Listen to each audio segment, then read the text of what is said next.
Hey guys, কি খবৰ আপোনালোকৰ? নিশ্চয় সকলোৰে ভালে আশা কৰোঁ। সকলো ভালে আছে আৰু সুস্থ আছে। আজি মই আপোনালোকক এনেকুৱা এটা ফেচ পেকৰ কথা ক'বলৈ লৈছোঁ যিয়ে আপোনাৰ স্কিনৰ সকলো সমস্যা নাইকিয়া কৰিব, লগতে স্কিনখন বগা কৰি তুলিব আৰু পিম্পলছ হোৱাৰ পাছত মুখত যিবোৰ দাগ ৰৈ গৈছে সেইবোৰ নাইকিয়া কৰিব। আৰু এতিয়া চাওকচোন এই ফেচ পেকটোনো কেনেকৈ বনালোঁ।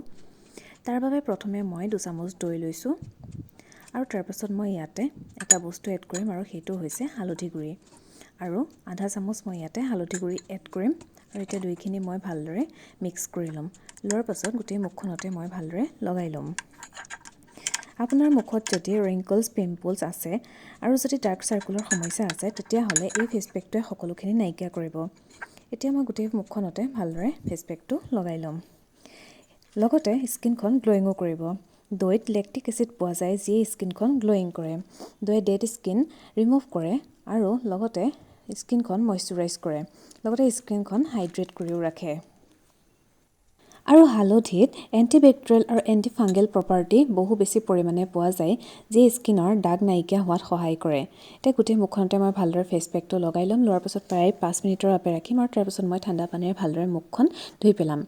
এই ফেচ পেকটো সপ্তাহত যদি প্ৰায় 2 দিনে ব্যৱহাৰ কৰে তেতিয়াহ'লে আপোনালোকৰ স্কিনৰ সকলো সমস্যা নাইকিয়া হোৱাৰ লগতে স্কিনখন ধুনীয়া হৈ পৰিব।